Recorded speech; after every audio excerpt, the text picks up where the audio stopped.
This episode of Standard Orbit is brought to you by Audible.com, offering more than 180,000 titles for smartphone, tablet, and desktop. To get a free audiobook of your choice and help Trek FM at the same time, visit audibletrial.com/TrekFM. And also by Enterprise in Space, an international program for the nonprofit National Space Society.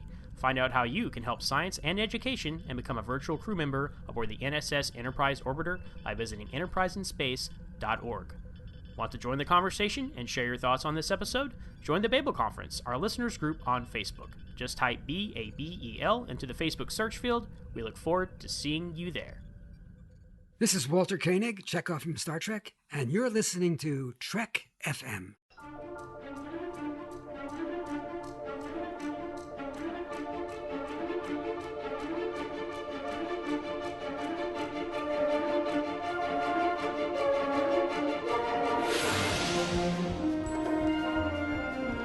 Risk is our business. It's like nothing we've dealt with before. By golly, Jim, I'm beginning to think I can cure a rainy day.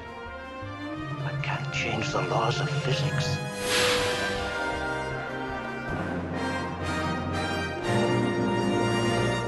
Now in Standard Orbit, sir. Welcome, everyone, to Standard Orbit, Trek FM's dedicated podcast that covers the original and new cast of Captain Kirk and the Enterprise. I'm Ken Tripp. I am Hayley Stoddart, and today we're going to explore whether size actually does matter with our starships, of course. So Ken, you kind of talked about this, and you mentioned about the fact that my Twitter handle kind of essentially has like a size of a ship in it. So for those listeners who do not know, I am Trekkie01D, and yes, that obviously shows my love of TNG, but also my love of the Enterprise D. I think that is hands down my favorite ship. It's the one I grew up watching, obviously, so it's got home for me. But I love the size of it, and I love the layout of the ship. I think it's interesting. Most people like the E. I'm not a big fan of the Enterprise E, but I do love the D, and that, you know, this was the family ship, which I know some people don't like as well. And I think that's why it was so big. You know, people were having their families on board. We had more crew, obviously, on board. So you've got to have more crew quarters. I love it. But, so does size matter, Ken? Well, yeah. Beyond the innuendo, it's one of those things, I think, that is a fun subject, first of all. And I appreciate what you said about why you love the Enterprise D. I think that there's something for everyone, you know, depending on when they came into Star Trek or whatever it is, where you become attached to something. And I feel very similarly with the refit Enterprise for that reason. So I completely get it and respect it. I think it's kind of cool when people tell you the whys and what they see. And so I always looked at the D as being a very nurturing ship. Mm-hmm. So I understand what you're saying. But I like the subject because it's one of those things where I have no idea why we get all wrapped up in it, but I do get caught up in comparing. I'm a big Star Trek fan, and so I compare against Star Wars and Battlestar, and it's become kind of a fun thing to do, you know? So could we throw in, like, Farscape in there as well? Those ships were kind of big and interesting. Sure. I mean, whatever it is that you like to compare and contrast, because I think the design of ships, the size of ships, to me is fascinating. You want to, in your mind, you know, kind of figure out, is it feasible? You know, mm-hmm. Why are Star Trek ships so aerodynamic and they're built for space, you know, things like that. And then you see like Farscape and other designed vessels where, you know, they've got buildings and antennas and things. There's no resistance, so there's no reason why you can't. But it is different, isn't it? It is. I think it's interesting that our science fiction shows have conceptualized ships differently, but also they have kind of some similarities to them. We can also, mention like the Orville ship. It's, they're built aerodynamic, like there would be resistance, like our airplanes are, and yet there's not, and so we can only imagine what kind of ships we need to have out in space. And so it is kind of interesting to say, oh, this show does it this way and this show does it this way, and okay, this one's exploratory, so really the weapons aren't that great, and this one, like with Star Wars, it's all about kind of mostly about the weapons, really. And how big do you need it? Does it really need to be that big? Why is it that big, or why is it that small? It really is kind of an interesting discussion, especially if you want to do a broader, just sci-fi in general, anything that has a ship in it. Right. So I remember, from the time you first see the Star Destroyer make its debut in the original Star Wars, which is a hell of an entry. Yeah. Right? I mean, it just goes and goes, and you're just in awe of how big this is. To the launch of the refit Enterprise, which was 2 years later, excuse me. It's become a bigger deal for me in particular to discuss and understand why are ships designed the way they are? How did they come up with them? And then along comes J.J. Abrams, right? And I have to admit, when Star Trek the Motion Picture came out, and they showed those beautiful shots of the ship or whatever, and I fell in love with the Enterprise refit. I was trying to think, well, is this as big as a Star Destroyer? Is it a lot smaller? I really didn't have the scale in mind. It wasn't something that I could easily capture, especially with the shuttle going over it and all that other stuff. Sure. And then, you read a bunch of books and whatever, and they say, oh, it's whatever it is. I believe the Enterprise, it's 305 meters, so 1,000 feet roughly, right? And you go, okay, that's the size of an aircraft carrier. It's a good sized ship, but it ain't no Star Destroyer. No. But then JJ comes along, right, and just reboots the franchise, and then all of a sudden, the Enterprise is now 2,467 feet long. The original Enterprise. Holy smokes, that's a big ship. Yeah. So I'm curious. What are your thoughts on like the scale and the change of the ships? You're a D fan. The D was a big ship. It radically changed how the size and scale of starships, 80 years beyond the original Enterprise. Look, does it make sense for you to for them to get bigger? And is there an advantage to it? I'm just curious. Is that something you like? Do you like to see the ships grow as time goes on? I kind of do, and I think this lends to the fact that, okay, the original series was a 5-year mission. Right. We know that there's radiation in space. There's all sorts of things that, bombard not only the ship, but obviously the people on board. And that's truly science. It's what we're looking at these now with the possibility of going to Mars, is how can we get people there? So I think with taking that into account of the type of mission and how long they're going to be gone, do you really want something that's smaller? Because obviously people are going to fall in love and get married, and are really going to prevent them from having kids on a ship, because it's going to happen when you're out in space for that long. Your crew is going to grow, even if it's not necessarily we're stopping at Starbase 5 to pick up more crew members, or drop off crew members or anything like that. It's inevitable that it's going to happen. You're on essentially a floating community in space. And I think that having a bigger ship gives you that ability to grow, but also, there's more space for however long you're going to be gone. When we get to TNG, it's not necessarily they're putting a cap on like, oh, we're going to be out in space this many years and then we're going back, and then they're going to dismantle the D and reuse what parts they can to build a new ship. They were inevitably out there for who knows, their lives, essentially, however long that is. And so I think it's got to have some comforts, and essentially, it is home. It's not just, oh, I'm at work. This is, like I've enlisted. When you enlist in the Navy, I'm going to be on my ship for this long, and then I'm going to be gone, and then somebody else comes in. It's very much this is where I live. I think in that context, I agree. And you're right. They never really stipulate. It's just an ongoing mission to explore. I think the difference is in the original series, you get the impression, though it never really occurred the way you thought. These guys, this crew was just going to go.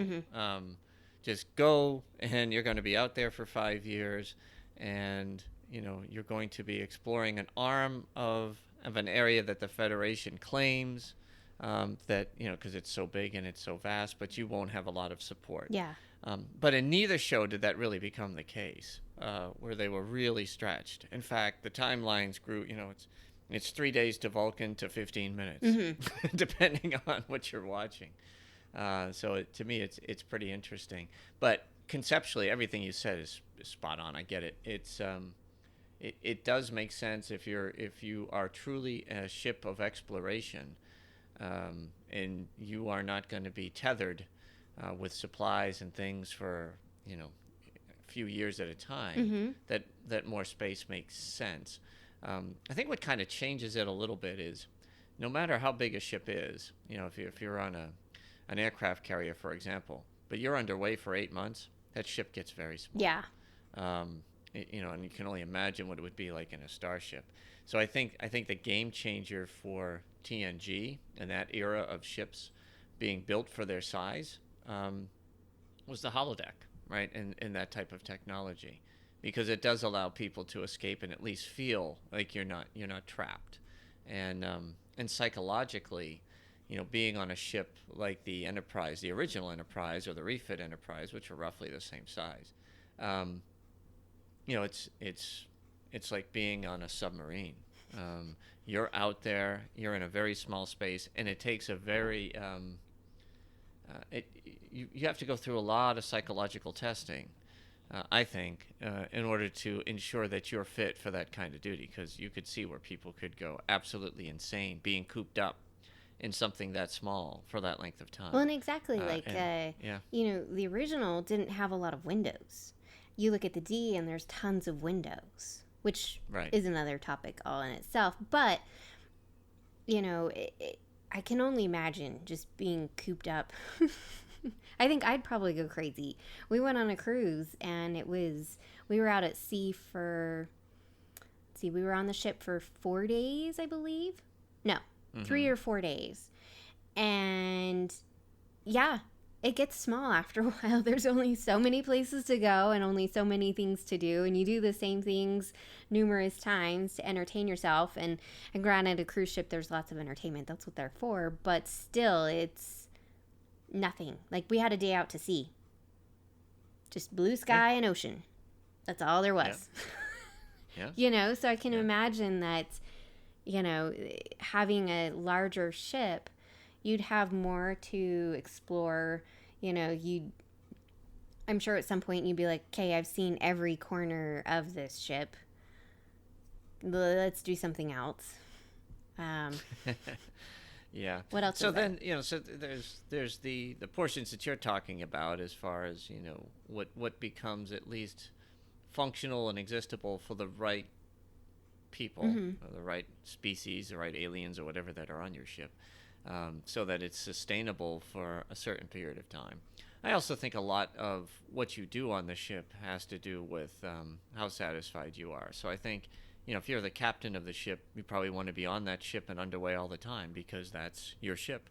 And if you're Schmedlap, who's down there, washing the decks, when my enlistment's up, I'm ready to go. And so, you get the mix. And in this world, I think it's interesting. So you have, what we're talking about, I think first and foremost is, usually the size of the ship is dependent on its mission.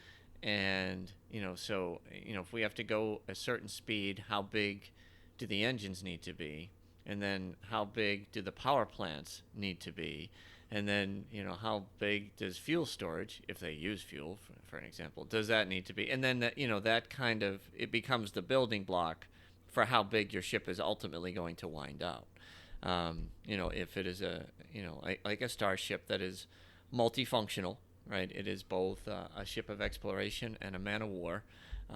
You have to have capability to fight, and also have designed for survivability. So to me, it gets very interesting as they go, and that's kind of the cool thing. And one of, I thought, even though it's the same for the original series, that the concept of being able to separate the ship existed. They didn't have the technology or the skill set to separate the ship back in the 60s, and they never bothered to do it in the 80s. But until the Next Generation came along, did you actually see, okay, we're going from a ship of exploration to a warship, put everybody in the saucer and send them on their way, and then the ship goes off into battle, which doesn't happen very often either, kind of oddly. No. But yeah, but a lot of it is just timing. Do you have the ability to separate the ship and fight the fight? But to me, it's all really cool. And I think the other thing is, unlike on Earth, when you build a ship, you don't have to worry about things like draft. So if you build the ship too big, then you're limited to the amount of harbors you can go into, things along those lines. In our universe, in the Star Trek universe, that's pretty funny, huh? In the Star Trek universe, the size of the ship might limit what space dock you can enter, but that's not a big deal, when you think about it. So it's, I love the fact that they think of it and they engineer it much like a Navy ship. I mean, it's very, very similar when you think about it. The ship's got bigger when they needed to carry airplanes, but a lot of the other support ships and whatever, they still about the same size that they were 80, 100 years ago. Hasn't changed much. Yeah, and that's interesting. And so you were talking about here we build to suit, and all I could think of was the Hunt for Red October, and how when Alec Baldwin's character goes down and all the reactors, and there's like 5 of them, and he's like, oh, and like his eyes get really big. Yeah. It is interesting that we build around the engines instead. I don't know. To me, it feels like with Star Trek, our ships are just, they don't necessarily say we want the engines to be this size. I don't know where they start with. Is it just like, okay, well, we've built it this size, so the engines need to be this size? Do you think it's that way, that the engines are kind of like the last thought? Or do you think they're somewhere in the middle? I think it depends on what the mission of the ship you're designing is for. So across Star Trek, I think they've been very consistent with, how they do it in the Navy and things along those lines. You have, the Constitution class was a cruiser, a heavy cruiser. It wasn't a battleship, so it wasn't the biggest.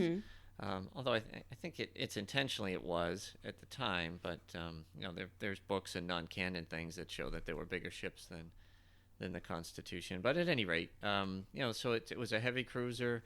It was built for exploration as much as it was defense, and in order to get to its maximum warp, I'm thinking you need a power plant to generate X. So if you're going on a 5-year mission and they want to cover X amount of space, and they figure out, well, then you need to have, in the motion picture, it was like its cruising speed was set at warp 7.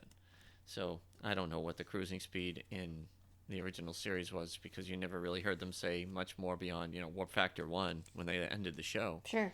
But they needed to get places, and so, the engines, I think, play a huge role in that, whatever power plant is necessary, because once you get moving, it's not like it's pushing against anything. It's just moving the girth of the ship. Yeah. So it's not, there's no resistance, there's no wind, there's no nothing. So it should be able to go. And so that might have just been how I viewed it. There's nothing I've read that says that, but that was just my mindset. If it's like a jumbo jet. If you want to fly to Shanghai, for example, from Boston, and they do fly nonstop, then you need to have a plane that's big enough to carry the amount of fuel necessary to fuel 2 or 4 engines. So that alone says, okay, I need a bigger. I can't do that with a 737, but I can do that with an Airbus 350 or a 747. So that's kind of how I equate the two. Is the bigger the missions, the longer the missions, the more engine they need, the more space they need for their crew. And if you look at Voyager, that was the first time we saw a ship that was actually designed for like 2 or 3 month missions. Yeah. That's all it was. So it was much smaller. Engine size, could still go fast, but everything was compartmentalized. Just wasn't built for what the Enterprise was built for, and therefore, a smaller crew, smaller mission. Everything about that ship was designed, like a bird of prey. It's just meant to go out and fight, and it's not meant for deep space exploration. Though those things seem to just never go away. But it's just one of those things where I get where they were going. It's just that it evolved, especially in the JJ verse. Boy, did it evolve! Yeah, and we can talk about that. I know that as original series, you love the refit. Yep. I have to say, when I know everybody complains about it. Oh my God, it's too big, it's huge, it's all this stuff.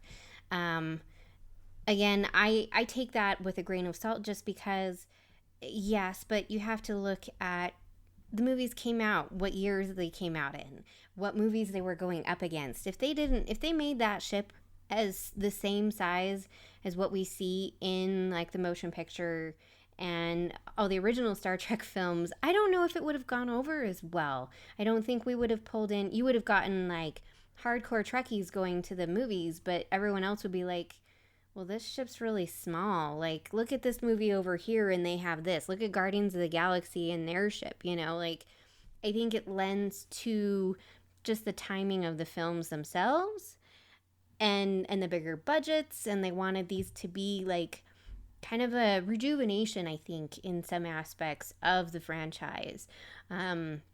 Just because we hadn't had anything for so long as far as a film goes or a TV show. And so I think I look at it with that. But I have to admit, I really love the JJ Enterprise. I'm not going to lie. It's gorgeous. I know it's shiny. I know it's too big. But it is still a beautiful ship. And it was functional. It wasn't like, it wasn't like the Enterprise D, where it was, this luxury hotel in space, as some people call it. It was a battleship. It was an exploratory it became a battleship with what goes on in the films, but it still was very functional, I think, in homage and whatnot to what the original series was. Yes, it's bigger, it's shinier and everything else, but it still functions, I think, just like the original Enterprise. It didn't have any fancy schmancy stuff. It just was the ship that it was. It just was bigger. Yeah, I agree with that. And I thought very interesting listening to your take as to why. And I'd never heard that before. And I think you make some really, really great points. I was like, oh, okay, I see where she's going here. This is very, very well said, Thank Hayley. you. I never really, said, oh, it's because of, the other movies and all that other stuff. I just kind of took it as, all right, if Ken was reimagining Star Trek or rebooting it, because I'm a competitive guy by nature, would I want the Enterprise to be much bigger? And the answer would be yes, because I think I am kind of I do think bigger is better. I think that scale adds a lot to ships, and nations have been doing it for hundreds of years. I mean, when the Dreadnought was created, back in the early 1900s, it was the ultimate battleship, right? Mm-hmm. And so every country that had a navy was trying to build a bigger battleship, and they wanted to have the biggest ships, ever. And, that became kind of a point of honor amongst things. And I see kind of the same things in the movies, so to speak, right? And I have to admit, it frustrates me why in Star Trek that, the other ships that a lot of times doesn't matter if it's TOS, TNG, JJ, whatever, why are all the bad ships so much bigger than our own ships? Why is the Romulan warbirds, why are they so much bigger and badasser than the Enterprise? Right? I never really figured that out. Why are we always kind of at a disadvantage in size and weaponry? It to me, it was always an odd thing about Star Trek, where I was always like, well, if you want to keep the peace, build something that says don't mess with me, and then go on and explore. That's kind of how I look at things. But to your point, I think with JJ's ships, I thought that they mixed the best of both worlds as far as the design of the Enterprise. I have to say I really liked the Enterprise A at the end of Beyond, because it kind of contextualized and balanced the engine size. That was the only thing that kind of had me. It's like, why are the engines so bloody big? I mean, they're just huge, and I always thought it was because in the motion picture everything was so not only just aerodynamic, but everything just seemed to fit perfectly, right? I mean, it's the right scale, the right size. Everything was kind of blended, and everything seemed very balanced. The ship looked very balanced. In the JJ universe, they don't look as balanced. The engines are bigger or whatever, and they don't need to be in space, by the way. It's just different. So it took me a little bit to get used to it, but it didn't bother me, and I'm glad that you like the ships, because I like the size of them. What I loved was the inside of them. I understand they were filming in breweries and things to make it, as big as they possibly could. And I thought, especially in Into Darkness, when you're in kind of the center of the ship and you're looking up like you would, and you see all the rings of how many decks are above and below, it really does give it some great scale. And the decks and everything I thought were beautifully designed. So I like the fact that they're that big.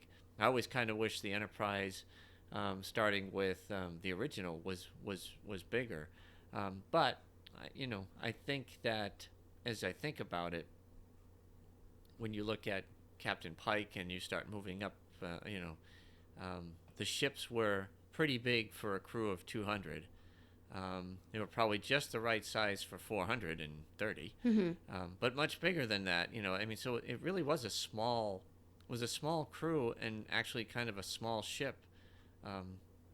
Probably big from a technology point of view to build.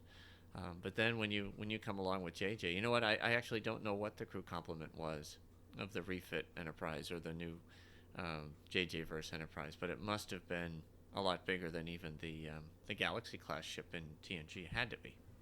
Potentially, and I don't know. So one thing I want to discuss, you had mentioned, the fact that our villains always had larger ships and we have smaller ones. And I think a lot of that lends to, if you look at the villains, they're trying to instill fear throughout the galaxy. So they'd want their ships to be even bigger than ours. Even before they encountered us, they'd want the largest possible that they could make, because that instills fear in people. It instills fear in not only your own people, but in others that you might encounter, other planets that you might go to. It's very ominous. It's very much a control type of situation. And I think with the reason that our ships always seemed so much smaller in comparison, they were large for what we were doing, and the size that, we probably, like, if we did it today, I'd be like, holy crap, this thing's huge. We would think it was really large. Our enemies wouldn't. But I think that was also to show that, hey, we are trying to be peaceful. Yes, we could build our ship just as big as a Romulan warbird or bigger, but we choose not to, because we're trying to show, hey, we are out here exploring.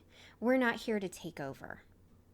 We're here to befriend, to understand, to learn, to grow from other cultures, other races, beings, species that we're encountering out here in this galaxy, but we're not here to exert control. And I think that having a larger ship on par with what the Romulans or the Klingons had would show that we're trying to be overbearing and we're going to rule over you because look at our giant ship. Look at you. Two incredible soliloquies. Thank you. In this podcast. Fascinating. Yeah, I've never looked at it through that lens. You could be right. I always had the script flipped where, to me, one thing that villains or powerful enemies respect is power, right? The only thing that keeps or kept the Russians at bay in theory was if they attacked us and they just if they thought they could destroy us, they knew they would be destroyed themselves, and so it was always kind of a tit for tat. And if you think about what happens in warfare, yes, smaller ships in particular can pack quite a wallop. But the larger ships could sustain a hell of a lot more damage and keep going. And that was, kind of the whole thought process before everything turned to carriers and everything was battleships. Battleships were bigger with more armor so that they could slug it out much longer and not limp home, whereas a destroyer, 2 shots, and if you hit it, it was done and gone and out of the fight. But again, all built for different purposes. So I see what you're saying, and I think when you look at the philosophical approach of a lot of the writers in Star Trek and where they came from, that makes a lot of sense to me. I don't know if that's a viable theory, but it's a damn good one. Well, thank you. I think it makes me flip it right back to the JJ, and when essentially in Into Darkness, where they're pretty sure that the Klingons are coming, that there's more and more threats. They saw how big the Narada did, how the damage it did. It destroyed a planet, all that other stuff. So they built the Vengeance, and that is one massive, intimidating ship. It is. I mean, it's just huge. And even its name and its color, right, being black and in dark and intimidating and all that stuff, kind of fits exactly what you were saying about the Romulans and others in the Prime timelines. Yeah. Well, and it's interesting. I mean, just because our ships are smaller doesn't mean that we don't have weapons to protect our ships, right? So it's very much, the weapons on our Enterprise various ships are they're great. They can hold their own. They hold up well. The JJ films, maybe not so much. The technology of their Narada and the Vengeance are pretty intense. But at the same time, just because something is small doesn't necessarily mean that it's not tough. And I will say this here, my job, I have to do what we call CPI training, and I have to renew it every year. And it's essentially, if I have a client that I'm out with or I'm doing stuff at home with, and they start getting physically violent, whether it's with themselves or towards me or towards somebody else, I can effectively hold them without injuring myself, without them injuring somebody else or themselves. And so I have to renew this every year. And we read about the different holds and things like that, and then we have to practice them so that we know how to use them effectively and correctly. And the supervisor who does the training, when I had mine recently, just a few weeks ago, was getting pretty tired and asked me to take over and be, for the final hold, which is the child hold, to be the child, essentially. And you get to basically do everything you can to prevent somebody from doing it, because that's what kids are going to do if you have to do this. And I would know because I've had to use it once. And it was really fun because I've worked with everybody at my job for 3 years, almost 4. And I'm smallish and polite and everything. So most people think, oh, you're not that strong.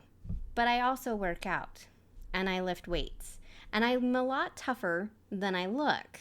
And so it was really quite interesting because everybody's like, oh my gosh, you're so much stronger than you seem.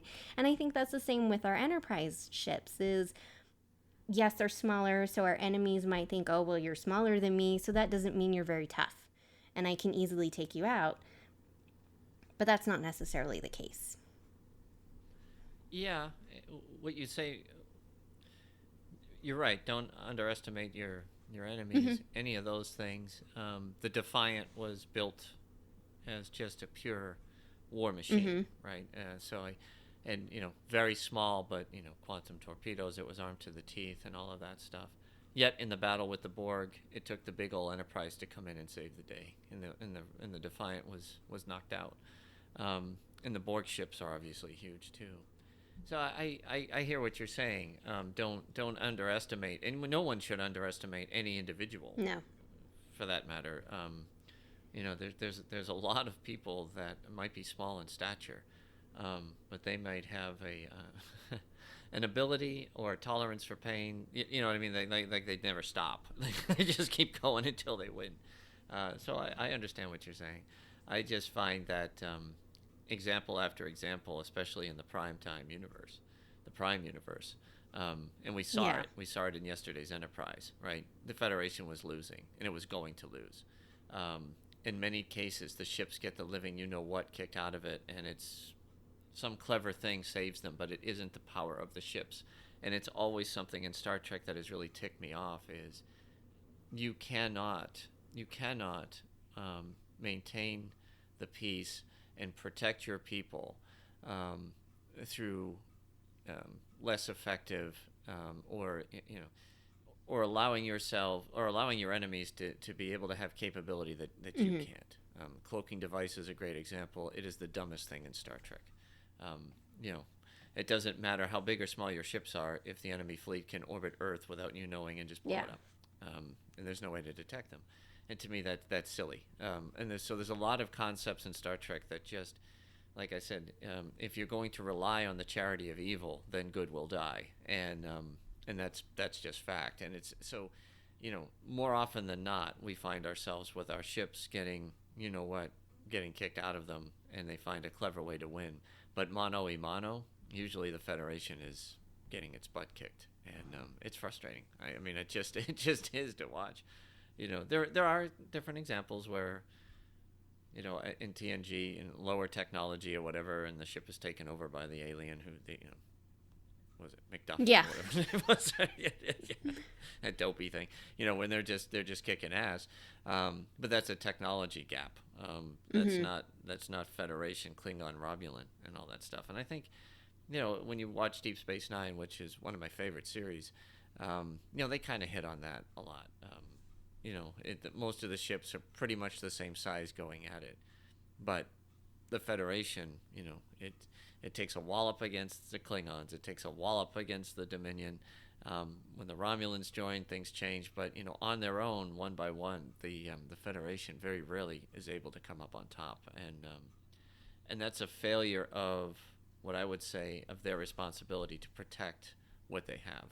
And so, if it means bigger ships and being more intimidating, do it. If it is, be more subtle and smaller, so to show other people you're not a threat.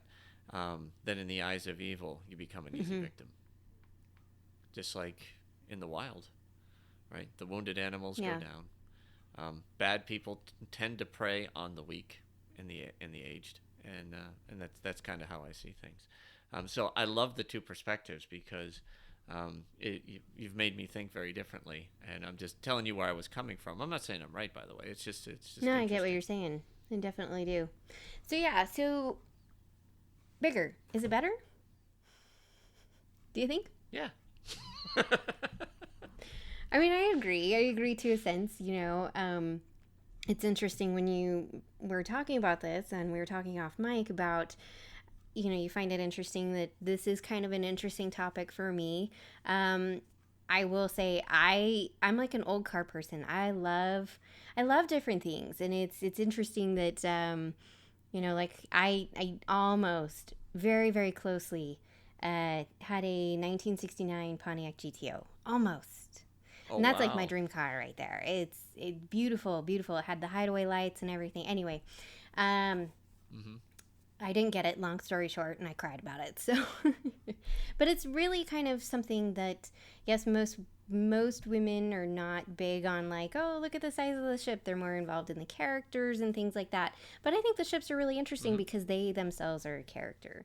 And, you know, we've talked about that before, is that they are part of the show. I mean, without it, we wouldn't have the show. We wouldn't, you know. I mean, what would they do? How could you picture Star Trek, but not on a ship? I mean, how else would they do it? They had to have some kind of vessel to get these people out in space and going from planet to planet. So, I mean, it is a character in itself. Oh, it is. I think that, you know, one of the concepts they could certainly try in Star Trek is, you know, you have a ship, but every once in a while the crew rotates. Yeah.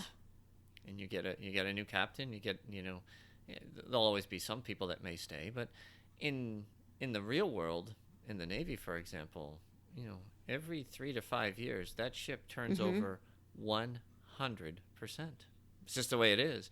And so for me, yes, the ship is a character that could, I think, maintain a series. And, you know, I remember when a lot of the arguments about the motion picture, it was too much on effects, it was too much about the ships, and less about the people. And in Star Trek 2, they made it more about the crew and so forth. And I thought that was a very valid argument.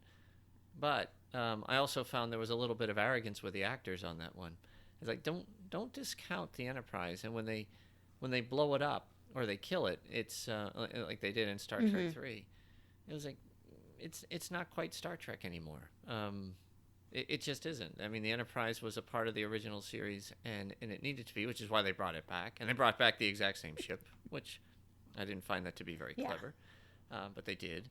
And then, you know, onward and upward. And then, of course, you know, the ship is old by the end, and so is the crew. And the ship gets, you know, its hull beaten in, and the crew get beaten up pretty good, but they survive, and then they go off into retirement, which I thought was kind of interesting. So they're all going off to settle down, you know, all at the same time. So it is fascinating to me where the ships come and go. But I don't think it's wise for a lot of these writers and whatnot. And I don't think they've done this, so this is a good thing, where they underestimate just how much the ship really matters to people. I'm sure in Generations, when the D met its untimely death, that a lot of people were upset about it. You know, I mean, it must have bothered a lot of folks. I was like, you know, to me, I really didn't like that movie very much for many reasons. But one of them is it's like you're just trying to capture too much drama too quick, and you know that's a lot. But you're completely discounting people's feelings about that ship when you. Oh, I am one of those who was very upset, and to this day I still get emotional about it. Just because, you know, years later I learned that was the set they had used on the TV show, and the bridge set, and they destroyed it, you know, and Gates' son grew up learning to walk on that bridge set, and it's very hard to watch that when it crashes and that end scene and everything else. But I also feel that way about Beyond, when the nacelles, when the ship takes such a beating, and when Scotty's like, I can't go, the nacelles, they're gone, and I'm just like, oh, I kind of lose it. Yeah, I hear you, and I think the difference between the two, Hayley, to be honest with you, there was the Enterprise blowing up in Star Trek 3, and if you think about it, it had only been in 2 movies, and even though there was supposed to be so much time that passes between the events of the motion picture and Star Trek 2, it's just a training ship, so it's like, why do you keep knocking this ship down? And then in Star Trek 3, you know, they blow it up as a sacrifice so that, you know, as they say, others can live and continue on with the plot. So I get it, and they did a fairly good job, I guess, of sending it on its way, but it was very emotional. Sure. In Generations, that ship met a death that was not appropriate for the amount of time that it had been on, and what it had done. and all of it. I thought it was a really, really stupid, poor, just like killing Captain Kirk. And that's why I can't stand that movie at all, because, Kirk dies in a way that's wildly inappropriate for what he's earned, and that ship dies in a way that's wildly inappropriate for what it earned. And in Beyond, they did it the right way. It was extraordinarily emotional, and it happens off the bat, and it's that feeling of helplessness that goes along with, which I thought was a very, very creative way. In other words, any of the ships in any version of Star Trek would not have been able to take on that type of attack. It was incredibly creative, and that's what made it. You're sitting there and you're just like, you're helpless. There is, no matter what they did with their weapons or whatnot, there's no way they could defeat this enemy. And I thought that that's an appropriate way for a ship to go down, because it's just, they have never designed the ships for that, and then they take that into account when they go forward. So yeah, I think I hear you. I think that the Enterprise D, and I was okay with it. I thought it was a little bit too comfortable, but I love the series too. I was like, man, that is wildly that is not what she deserved. Yeah. You wouldn't see Captain Picard go in such a callous way as the way they killed Kirk or the way they killed that ship. No, I totally agree. They better not. That way, when the Picard series winds down, if they're going to end it with him going out, it better be in a blaze of glory and something pretty significant. I 100% agree with you on that. So I think we're kind of in agreement that really bigger is better. It is better. I think holistically it is. If they took the refit Enterprise and they scaled it up, I would have been, for the JJ films, I probably would have been like, it's absolutely perfect now. That would have been my thought process. But I do appreciate the fact that you really like the cool kind of, it's funny because you said GTO and JJ said, I want this thing to look like a hot rod. And so maybe they designed it just for you, Haley. Maybe they did. That would be cool. That would be cool. All right. Hey, I've really enjoyed this conversation. It has been fun. And, it's interesting, you mentioned about the ships, and I totally spaced that I have these, I have the Star Trek Designing Ships books, and they've been sitting on my shelf, and I'm going to have to flip through them.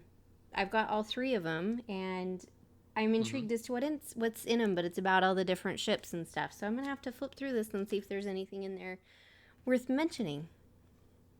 I don't think I've seen that series. I've got the one that shows all the starships, all the different designs. It's kind of a long book, and it doesn't really fit on your bookshelf well. And I've always enjoyed that one, but I haven't seen that one about I the think starship these are designs.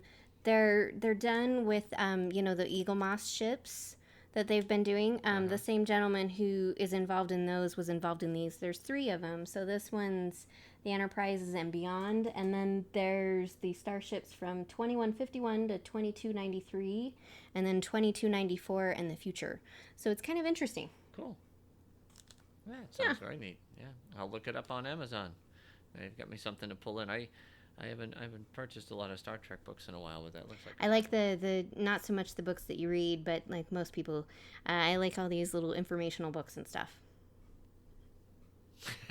I'm with you. All right. Any final thoughts there, Haley? No, just bigger really is better. Bigger is better. That's it. You've heard it from here, folks. We're done. Anyway, I can't wait to see the threads on the Babel conference for this one. I'd really like to hear from all of you on your thoughts on these designs and the size and a lot of the things that we've talked about. And I'd really like to hear your opinions on some of the, especially the two I thought major points that Haley made during this podcast. I'm very interested to hear your opinions on that. Yes. But talking about our bigger starships better than smaller ships isn't the only thing we're talking about here on Trek FM's. Here's some other shows. Previously on Trek.fm, Earl Grey. Okay, that's excellent. And it'll be interesting to see how we interpreted the topic, because I know I may have interpreted it maybe a little differently than others did. We'll see. Is this another time travel thing? No, I was going to say No time travel for me, as long as Jellicoe doesn't come into this. Sure. Okay, we'll make that deal then. Awesome. I'm in. All right. Literary Treks. And, the stakes are really big. We'll get there, but, this Borg ship threatens Earth and all this kind of stuff. And it just feels like it's a lot of really comic booky, over-the-top stuff that doesn't quite fit right with the novel that came before it and the novel that came after it, if that makes sense. Primitive Culture. A look at history and culture through Star Trek.